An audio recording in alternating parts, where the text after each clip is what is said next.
Hi, ഇന്ന് നമുക്ക് വീട്ടിൽ തന്നെ ഒരു ജാം ഉണ്ടാക്കിയാലോ?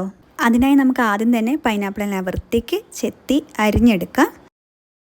ഇത് ഹോം മെയ്ഡ് ആയിട്ടുള്ള ഒരു പൈനാപ്പിൾ ജാമാണ് നമ്മൾ ഉണ്ടാക്കുന്നത്. അതുകൊണ്ട് തന്നെ അതിലേക്ക് പ്രിസർവേറ്റീവ്സോ കളറോ ഒന്നും തന്നെ ആഡ് ചെയ്യുന്നില്ല. കുഞ്ഞായിട്ട് നമുക്ക് അരിഞ്ഞെടുക്കുകയാണെങ്കിൽ ജാറിനകത്തിട്ട് ജ്യൂസ് അടിക്കാൻ എളുപ്പമായിരിക്കും, പെട്ടെന്ന് അരഞ്ഞു കിട്ടും. ഇനി നമുക്കതെല്ലാം കൂടി ജാറിലേക്ക് ഇട്ട് അടിച്ചെടുത്താലോ? എന്ത് രസമല്ലേ ഇങ്ങനെ അരഞ്ഞു വരുന്ന ജ്യൂസ് ഇങ്ങനെ പൊങ്ങി വരുന്നതാണ്. നിങ്ങൾക്ക് കാണാൻ കഴിയുന്നുണ്ടോ ഇങ്ങനെ പൊങ്ങി വരുന്നത്? എന്ത് പ്രക്രിയയാണല്ലേ, അടിപൊളിയായിട്ടുണ്ട്. അപ്പോൾ നമ്മളിന്ന് പൈനാപ്പിൾ ജാം ഉണ്ടാക്കുന്നത് അടുപ്പിലാണ് കേട്ടോ. ഗ്യാസ് കൂടുതലാകും എന്നുള്ളതുകൊണ്ടും അടുപ്പിലുണ്ടാക്കുന്നതിന് ടേസ്റ്റ് വേറെയാണെന്നുള്ളതുകൊണ്ടും നമുക്കിന്ന് അടുപ്പിൽ തന്നെ സെറ്റ് ചെയ്യാം കേട്ടോ.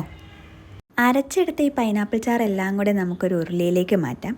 ഉരുളി അധികം ചൂടാകുന്നതിന് മുന്നേ ഒഴിക്കുകയാണെന്നുണ്ടെങ്കിൽ തെറിക്കാതിരിക്കും.